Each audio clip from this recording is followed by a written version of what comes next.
মালাকুল মাউত যখন জান্নাতি ব্যক্তির আত্মাটা নিতে আসে তখন মাথার কাছে এসে বসে। আমি একেবারে বাংলা সহজে বলে দিচ্ছি, আপনারা বেরেনে ধরে নেবেন, সন্তানদের শিক্ষা দিবেন। মালাকুল মাউত মাথার কাছে এসে বসে বলে, অমুকের ছেলে অমুকের আত্মাটা বের হয়ে আসো, অমুকের মেয়ে অমুকের আত্মাটা বের হয়ে আসো। যেই মুহূর্তে মালাকুল মাউত আপনার আর আপনার বাবার নাম সহকারে আপনাকে ডাকবে, কথা বুঝতে পেরেছেন? যেমন আপনার নাম আব্দুল্লাহ, আপনার বাবার নাম আব্দুর রহমান, বলবে আব্দুর রহমানের ছেলে আব্দুল্লাহর আত্মাটা বের হয়ে আসো। তখন মালাকুল মাউতের হাতে চলে আসবে। কেমনে আসবে জানেন? আল্লাহ রাসূল উদাহরণ দিচ্ছে। আল্লাহ রাসূল মাটিতে এভাবে ডাক টানতেছে আর উদাহরণ দিচ্ছে সাহাবীদের সামনে। তোমাদের যদি কেউ কলস থেকে পানি বের করে, কলস থেকে পানি বের হওয়া সহজ না কঠিন? কথা বলতে হবে, সহজ না কঠিন? এই যেমন কলস থেকে পানি বের হয় সহজে, মালাকুল মাউতের হাতে ওই জান্নাতি ব্যক্তির আত্মাটা এরকম সহজে বের হয়ে আসবে। সুবহানাল্লাহ। যখন আত্মাটা বের হয়ে আসবে তখন মালাকুল মাউত ওই আত্মাটা নিয়ে ওই একদল ফেরেশতা থাকবে যারা চোখের দৃষ্টি সীমার বাহিরে। এই ফেরেশতাদের হাতে আতর মাখানো সুগন্ধি মিশ্রিত কাফনের মধ্যে আত্মাটা নিয়ে ফেরেশতারা আসমানের দিকে যাবে। আসমানের দিকে যেতে যেতে যেতে যেতে যেতে যেতে যখন প্রথম আসমানের দরজার নিকটবর্তী জায়গায় যাবে তখন জিজ্ঞাসা করবে, দ্বাররক্ষী এটা কে? তখন ফেরেশতারা বলবে, এটা হলো অমুকের ছেলে অমুকের আত্মা। যখন এই জান্নাতি আত্মাটা প্রথম আসমানের দরজার নিকটবর্তী যাবে এবং ফেরেশতারা তার নাম বলবে, তখন তার জন্য প্রথম আসমানের দরজা খুলে দেওয়া হবে।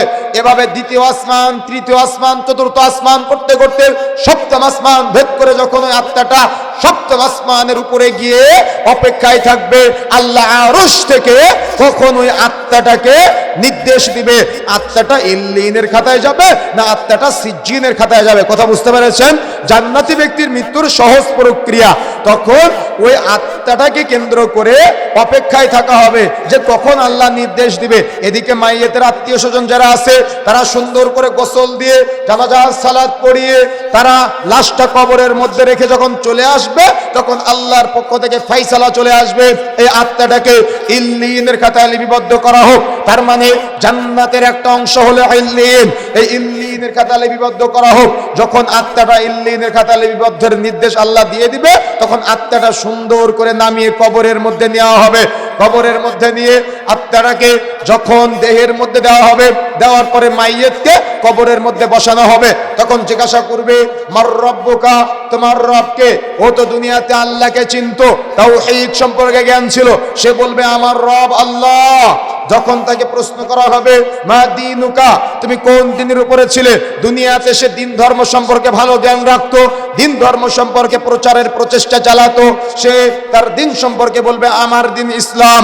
যখন তাকে প্রশ্ন করা হবে, মা নবিয়ুকা, বা এই ব্যক্তিকে দেখানো হচ্ছে ইনি কে?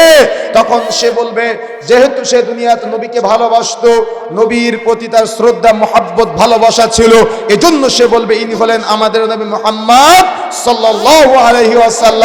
তখন তার এই ইল্লিনটাকে অর্থাৎ কবরটাকে প্রশস্ত করে দেওয়া হবে। এটা হলো জান্নাতি ব্যক্তির একটা সুন্দর প্রক্রিয়া মৃত্যুর। কিন্তু দুঃখজনক হলো সত্য যে একটা জাহান্নামী ব্যক্তির যখন আত্মাটা নেওয়ার জন্য মালাকুল মাউত আসবে, মালাকুল মাউতের সাথে একদল ফেরেশতা আসবে, যে ফেরেশতাদের হাতে থাকবে চট। চট চিনেন আপনারা? বস্তা চিনেন? দুর্গন্ধযুক্ত বস্তা। গোটা পৃথিবীতে যত দুর্গন্ধ আছে তার চাইতে বেশি দুর্গন্ধযুক্ত একটা চট বা বস্তা নিয়ে ফেরেশতারা চোখের দৃষ্টি সীমার বাহিরে অপেক্ষায় থাকবে। এদিকে মালাকুল মাউত মাথার কাছে এসে বসবে। বসে মালাকুল মাউত বলবে, অমুকের ছেলে অমুকের খবিস আত্মা বের হয়ে আসো, অমুকের মেয়ে অমুকের খবিস আত্মা বের হয়ে আসো। বলেন তো কি শব্দ যুক্ত করলো? কি শব্দ? আপনারা কি চান নামের সাথে খবিস শব্দ যুক্ত করা হোক? আমরা কি চাই নামের সাথে খবিস শব্দ যুক্ত করা হোক? যেই মুহূর্তে না আত্মাটা খবিস শব্দ শুনতে পাবে ও দেহের মধ্যে থেকে আর বের হতে চাইবে না, আর বের হতে চাইবে না। আল্লাহ রাসূল বলছেন ও যখন দেহের মধ্য থেকে বের হতে চাইবে না তখন দেহের এক প্রান্ত থেকে আর এক প্রান্ত, এক হাত থেকে আর এক হাত এক পা থেকে আর এক পা, একবার মাথা থেকে পা পর্যন্ত। তার মানে ও দেহের মধ্যে দিক বিদিক ছোটাছুটি করবে, ও দেহের মধ্যে থেকে আত্মাটা আর বের হতে চাইবে না। আল্লাহ রাসূল উদাহরণ দিচ্ছেন, তোমাদের কারো শরীরে যদি গরম উত্তপ্ত লোহা প্রবেশ করানো হয়, ওই লোহাটা টেনে বের করলে যেমন রক্ত গোস্ত মাংস ছিঁড়ে চলে আসে, ফিনকি দিয়ে রক্ত বের হয়, আল্লাহ রাসূল বলছেন ওই যেভাবে গরম উত্তপ্ত লোহাটা টেনে বের করা হয়, ওই রকম আল্লাহ রাসূল সাল্লাল্লাহু আলাইহি ওয়াসাল্লাম বলছেন মালাকুল মাউত আত্মাটাকে ওইভাবে টেনে হিসড়ে বের করে নিয়ে ওই পৃথিবীর দুনিয়ার যত দুর্গন্ধ আছে সব চাইতে দুর্গন্ধ যেটা, তার চাইতে বেশি দুর্গন্ধযুক্ত যে চট আছে, ওই চটের মধ্যে আত্মাটা দিয়ে দিবে। আত্মাটা নিয়ে আস্তে আস্তে আসমানের দিকে যাবে ফেরেশতারা। আসমানের দিকে যাওয়ার সাথে সাথে যখন প্রথম আসমানের দরজার নিকটবর্তী জায়গায় যাবে, তখন দ্বাররক্ষী জিজ্ঞাসা করবে এটা কে? তখন ফেরেশতারা বলবে এটা হলো অমুকের ছেলে, অমুকের খবিস আত্মা, এটা হলো অমুকের মেয়ে, অমুকের খবিস আত্মা। যেই মুহূর্তে খবিস শব্দটা যুক্ত করবে, তার জন্য আর প্রথম আসমানের দরজা খোলা হবে না, সে প্রথম আসমানের বাহিরেই ঝুলন্ত অবস্থায় থাকবে, আল্লাহর নির্দেশের ফয়সালায় অর্থাৎ অপেক্ষায় থাকবে যে আত্মাটাকে আল্লাহ ইল্লিনের খাতায় লিপিবদ্ধ করবে নাকি সিজ্জিনের খাতায় লিপিবদ্ধ করবে।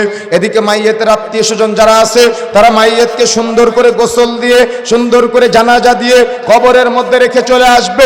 ওদিক থেকে আল্লাহর পক্ষ থেকে আরশ থেকে ফয়সালা চলে আসবে, আত্মাটাকে সিজ্জিনের খাতায় লিপিবদ্ধ করা হোক। যেই মুহূর্তে সিজ্জিনের ফয়সালা চলে আসবে, সেই মুহূর্তে ওই প্রথম আসমানের দরজার নিকটবর্তী জায়গা থেকে আত্মাটাকে চেলে দেওয়া হবে। একটা হলো নামিয়ে নিয়ে আসা, একটা হলো ছেড়ে দেওয়া, আর একটা হলো চেলে দেওয়া। আত্মাটাকে চেলে দিবে, এত জোরে চেলে দিবে জমিনের নিচে 70 গজ পর্যন্ত ঢুকে যাবে। তখন তাকে আবার জমিনের নিচ থেকে উঠানো হবে। উঠানোর পরে ওই মাইয়েতের দেহে দেওয়া হবে। দেওয়ার পরে ওই মাইয়েতকে অর্থাৎ দেহে দেওয়ার পরে তাকে বসানো হবে কবরের মধ্যে। বসানোর পরে জিজ্ঞাসা করবে মার রব্বুকা, তোমার রবকে? দুনিয়াতে তার তাওহীদের জ্ঞান ছিল না, না ছিল তাওহীদ উলুহিয়্যার জ্ঞান, না ছিল তাওহীদ রুবুবিয়্যার জ্ঞান, না ছিল তাওহীদ আসমা ও সিফাতের জ্ঞান। সে কখনো আল্লাহকে চিনে নাই, সে কখনো তার রবকে চিনে নাই, সে আল্লাহর সন্তুষ্টির জন্য কোনো কিছু করে নাই। সে সেদিন বলবে হা হা লা আদরি, আমি তো আমার রবকে চিনি না।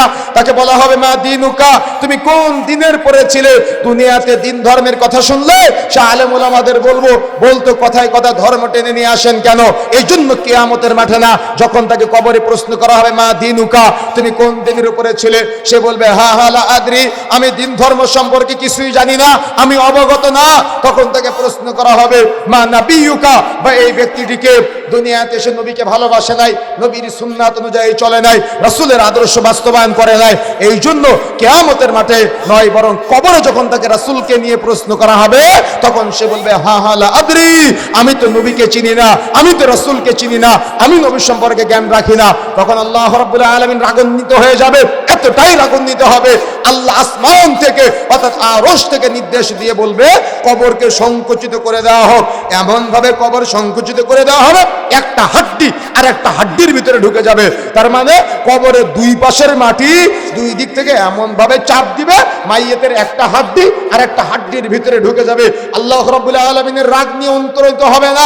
আল্লাহ রাব্বুল আলামিন আসমান থেকে একজন ফেরেশতাকে পাঠাবে, যে ফেরেশতার হাতে থাকবে লোহার হাতুড়ি, যে ফেরেশতার চোখ থাকবে না, যে ফেরেশতার কান থাকবে না। ওই ফেরেশতা আসা মাত্র মাইয়েতকে পিটাবে, এত জোরে পিটাবে, এত জোরে আঘাত করবে, প্রত্যেকটা আঘাতের বিনিময়ে জমিনের নিচে 70 গজ পর্যন্ত ঢুকে যাবে। তাকে আবার টেনে উঠানো হবে, আবার আঘাত করবে। আল্লাহ রাসূল বলছেন, সাহাবীদেরকে বলছেন, সাহাবায়ে কেরাম, যদি কোনো মা তার সন্তানকে কেন্দ্র করে জানতো যে তার কবরে কিভাবে শাস্তি দেওয়া হচ্ছে, যদি কোনো মা তার চিৎকার শুনতে পেত, তাহলে কোনো মা তার সন্তানকে কবরে রেখে আসার দুঃসাহস দেখাতো না, কোনো বাবা তার সন্তানকে কবরে রাখার দুঃসাহস দেখাতো না, কোনো সন্তান তার বাবাকে কবরে রাখার দুঃসাহস দেখাতো না, কোনো সন্তান তার মাকে কবরে রাখার দুঃসাহস দেখাতো না, কোনো ভাই তার ভাইকে কবরে রাখার দুঃসাহস দেখাতো না। সবাই ভাবতো, সবাই কল্পনা করতো, সবাই চিন্তা করতো, না জানি আমার মাকে কবরে রেখে আসলে কি হয়, না জানি আমার বাবাকে কবরে রাখলে কি হয়, না জানি আমার ভাইকে কবরে রেখে আসলে কি হয়। এই চিন্তায়, এই টেনশনে কোনো মানুষকে কবরে রেখে আসার দুঃসাহস দেখাতো না। সবাই চিন্তা করত, সবাই ভাবতো যে কবরে রাখলে কি হয়, কবরে রাখলে কি হয়, এই চিন্তাই করতো সবাই। এই জন্য প্রিয় বন্ধুরা আমার, ওই ফেরেশতার চোখ কেন থাকবে না? ওই ফেরেশতার কান কেন থাকবে না? এটার বর্ণনা ওলামায়ে কেরাম দিয়েছেন। চোখ এর জন্য থাকবে না, ও যে চোখ দিয়ে দেখতে পাবে, ফেরেশতাদের অনেক মায়া আছে, কথা বুঝতে পেরেছেন?